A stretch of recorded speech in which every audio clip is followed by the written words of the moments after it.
Sumainyo ang Panginoon. At sumayo rin. Ang mabuting balita ng Panginoon ayon kay San Juan. Papuri sa iyo, Panginoon.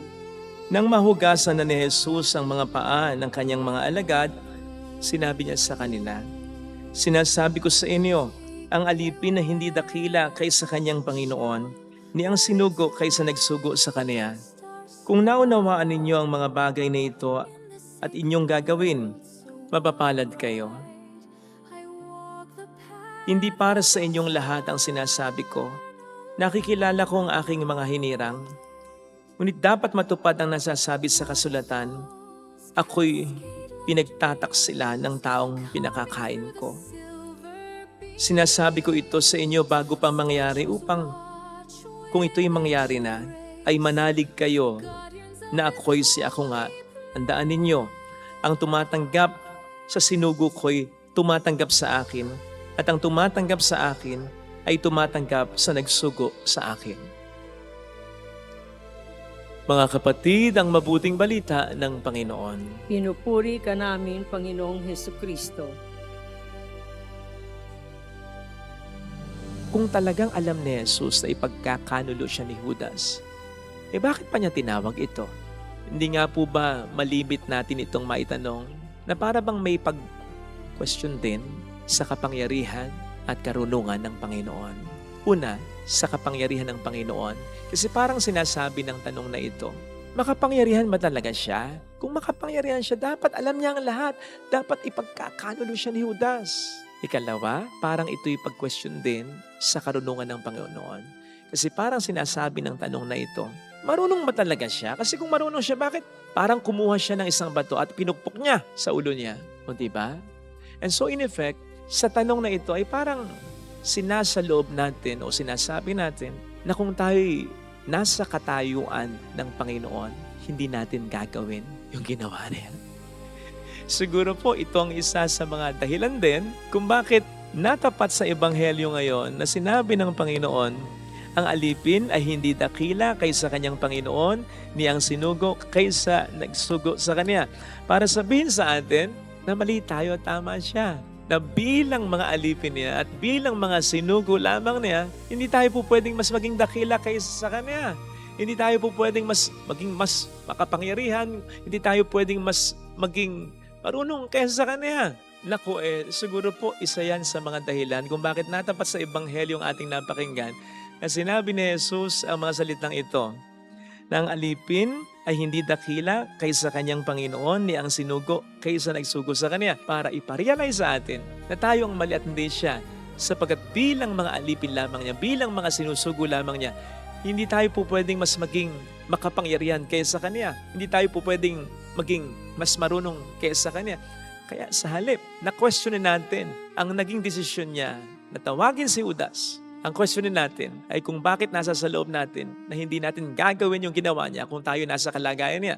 Sapagkat tayo ang dapat na matuto sa kanya, hindi siya ang dapat na matuto sa atin. Halimbawa na lang yung sinabi ng Panginoon dito patungkol kay Judas na ako ay pinagtataksila ng taong pinakakain ko.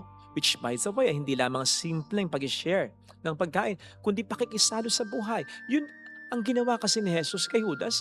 Simula nang tawagin niya si Judas, pinagtiwalaan niya na ito, pinakasamahan niya na ito, pinaglingkuran niya na ito, minahalan niya ito. At hindi po yun nagbago. As a matter of fact, sa tagpo na ito na pinagninilayan po natin, kakatapos lang ni Kristo hugasan ang mga paa ng kanyang mga disipulo na ayon nga po kay San Juan, ay pagpapakita ng kasukdulan ng kanyang pagmamahal at kasama si Judas sa mga hinugasan. Hindi muna niya pinaalis, hindi muna niya hinintay umalis, kasama sa mga disipulong hinugasan ng mga paa. At yun ay sapagkat hanggang sa uli, hindi talaga nagbago si Jesus kay Judas. Kaya nga hanggang sa uli, hindi naman nagkaroon ng kahit konting clue o hint ang mga disipulo na si Judas ang magtatakwil, magkakanulo kay Kristo. That is why yung sinabi ng Panginoon dito, again patungkol kay Judas na ako'y pinagtataksila ng pinakakain ko, I'm sure, ay hindi po niya sinabi nang may pag-isisi on his part o may pagkakondena kay Judas. Tayo po kaya, kung tayo ang magsasabi ng mga salitang ito, ako'y pinagtataksila ng taong pinakakain ko, paano po kaya natin sasabihin ito? Ay, nako, palagay ko sasabihin natin ito, ng may pagsisisi. Bakit ko nga ba pinagtiwalaan yun? Bakit ko nga ba tinawag pa yun? Bakit ko nga ba minahal pa yun? At sasabihin natin ito ng may pagkukundina kay Judas. Walang iyang yun. Kapal ng mukha. Sa kabila ng ginawa ko sa kanya, ginawa niya sa akin ito. Something like that. At yun ang dapat nating matutunan sa Panginoon natin. Sapagkat ang pagiging mabuti ay hindi dapat nakapatay sa tao, kaya sa sitwasyon, kundi sa ating pagkatao at sa pagsunod natin kay Kristo. Marami po kasi sa atin ang mabuti lang kapag mabuti ang taong harap natin at kapag madali ang sitwasyon para magpakabuti. Hindi po tama yon. May kondisyon ang ating pagpapakabuti pag ganun. Parang yung naging reaksyon ko kamakailan nung nalaman kong niloko lang ako ng taong tinulungan ko. Sabi ko, kainis naman, mula ngayon di na ako tutulong. O parang yung reaksyon ng maraming mga Pilipino ngayon na ayaw ng tumulong sa mga mahihirap at naghihikahos. Sapagkat ang sabi nila, sila naman din ang may kasalanan. Pag bumuboto sila, tatanga-tanga sila. E di umasa sila sa mga trapong politikong binoto nila. Sorry, wag po sanang ganun. Wag po sana nating hayaan na pasamain tayo ng masamang tao o sitwasyon, sapagkat yun precisely ang layo na ng demonyo kung bakit may nangyayari mga hindi maganda sa atin sa kabila ng mga pakabuting ginagawa natin upang i-discourage tayo ng demonyo at pahintuing magpakabuting tao.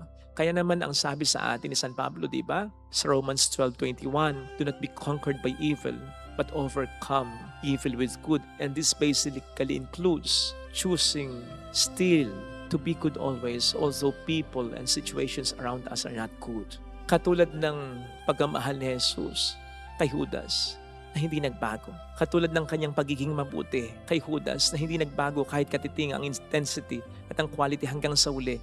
Ganun din po sana ang ating maging pagiging mabuti. Sapagkat kung papaano ang tunay na ginto ay hindi nasisira kundi napapatibay pa ng matinding apoy, ang tunay na pagiging mabuti ay hindi napapahinto kundi nagpapatuloy pa, hindi napapanamlay kundi napapasigla pa, at hindi napapasama kundi lalo pang pinapuputi ng masamang tao, ng masamang sitwasyon o pangyayari. Ito po sana ang hilingin nating biyaya sa banal na pagdiriwang na ito upang maging tunay talaga ang ating pagkapakabuti.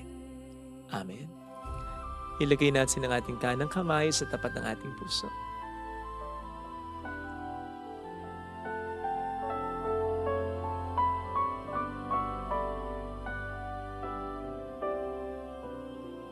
Alam kong may magagawa ang Diyos. Alam kong may magagawa Walang imposible. ang Diyos. Alam kong may magagawa ang Diyos. Alam kong may magagawa ang Diyos. Lahat kaya niya. Kung ako'y magtatapat, Kung ako'y magtatapat sa Kanya'y maglilingkod.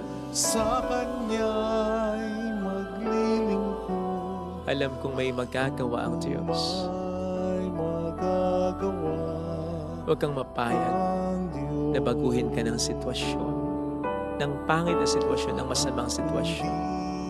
Tutulungan ka dyan, Padre, ng Panginoon. Ang samo ko. Alam kong tiringin ng Diyos ang samo. Alam kong tiringin ang Diyos Sapagkat alam ang niya ang kalagayan. samo ko. Kung ako'y magtatapat, Kung ako'y magtatapat sa Kaniya'y maglilingkod. sa Kanya'y maglilingkod. Alam kong diringgin ng Diyos ang samo ko. Tiringin ang Diyos Umikit tayo. ang samo ko. Panginoon, tulungan mo akong maging tunay sa aking pagkapakabuti. Ikaw nawa ay manahan sa buhay ko nang hindi na ako kundi ikaw na ang siyang magpatakbo nito.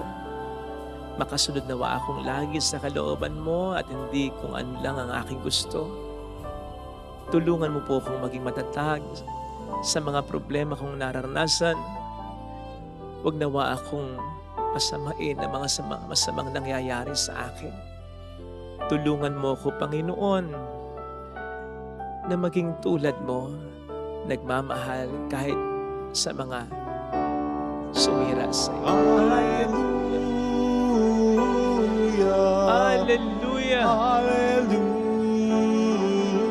Siya ay muling babalik sa atin. Siya ay muli Masakit naman talaga mabalik ang gawa ng masama sa ng taong ginawan mo ng mabuti. Hallelujah, Pero hindi naman dapat nakadepende sa Kanya ang iyong pagiging mabuti. hallelujah. Sumusunod ka sa Panginoon, di ba?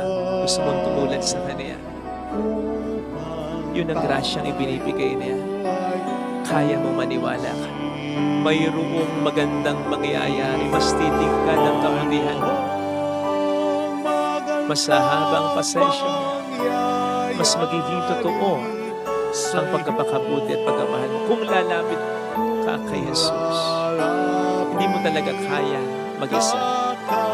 Pero kasama si Jesus, kaya mayroong magandang mangyayari sa'yo.